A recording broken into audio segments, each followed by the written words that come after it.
En premier lieu, si vous me le permettez, je voudrais insister rapidement sur un élément et sur la complémentarité entre les militaires et les civils, pour reprendre ce que disait le général Waldkamp. Bien évidemment, pour nous, quand un soldat tombe au combat ou est blessé, c'est un camarade de travail d'abord qui tombe et qui est blessé. Donc c'est un point sur lequel je voulais insister, parce qu'il n'y a pas d'un côté dans la communauté de défense les militaires et de l'autre les personnels civils. La spécificité, déjà au-delà de la pénibilité, j'y reviendrai, la spécificité des personnels civils, elle est déjà dans l'emploi qu'il occupe. Le personnel civil est là pour soutenir les forces.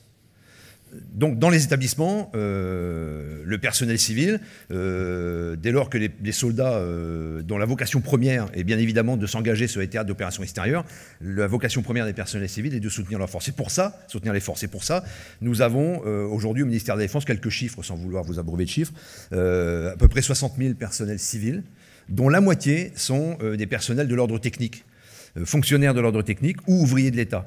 Alors, les ouvriers d'État sont une population particulière au ministère de la Défense à hauteur de 16 000, à peu près 16 500, qui sont une population, comme leur nom l'indique, particulièrement technique, qu'on ne trouvera pas dans d'autres fonctions publiques ou alors avec des effectifs beaucoup moindres.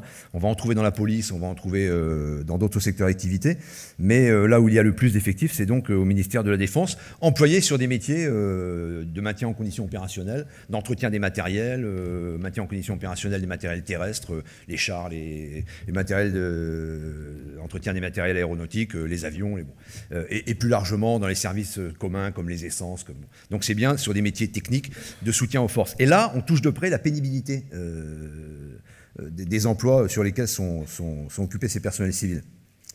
Non plus sans vouloir abreuver de chiffres, aujourd'hui, 37% des indemnisations par le Fonds d'indemnisation des victimes de l'amiante concernent des personnels du ministère de la Défense, des personnels civils du ministère de la Défense.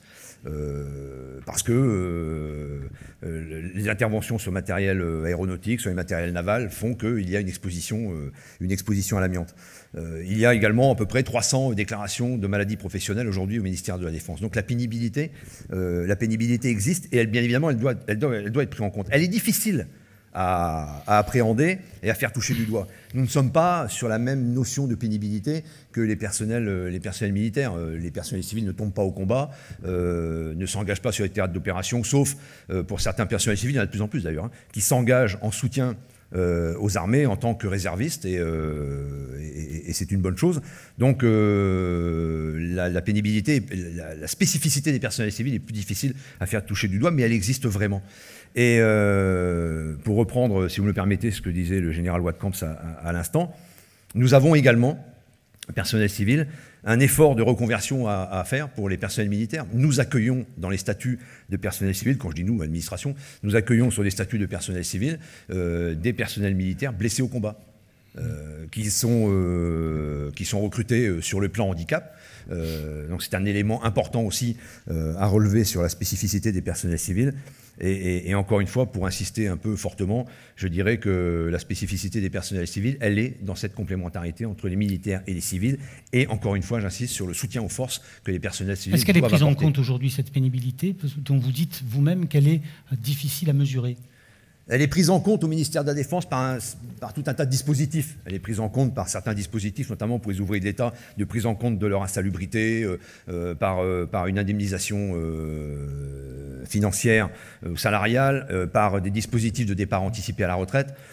Donc elle est prise en compte par un système d'indemnisation et travaux insalubres pour les personnels fonctionnaires de l'ordre technique, mais elle est difficile au-delà du ministère de la Défense. C'est une spécificité qui est compliquée à faire appréhender à la fonction publique, à Bercy bien évidemment, parce que, sans être péjoratif, pour un haut fonctionnaire de la fonction publique, un fonctionnaire c'est un fonctionnaire. Un fonctionnaire égale un fonctionnaire. Donc un fonctionnaire de la Défense, pour eux, n'a pas de spécificité autre que... Il y a quelques volets qui sont pris en compte, avez-vous dit, peut-être pas suffisamment, mais en tout cas... Pas suffisamment pris en compte. Notamment qui concernent la retraite, hein, si j'ai bien compris. Oui. Donc ce qu'on est en train de dire lorsqu'on titre cette soirée retraite et défense au sens large, hein, personnel militaire et personnel civil, c'est qu'on est face à un certain nombre de spécificités que vous nous avez les unes et les uns permis de bien cerner. Il y en aurait certainement d'autres, mais en tout cas on a vu la spécificité des conjoints, le problème des réversions. On a vu cette armée qu'on souhaite jeune, et ça n'est pas une coquetterie, une élégance ou un privilège que d'avoir des carrières courtes.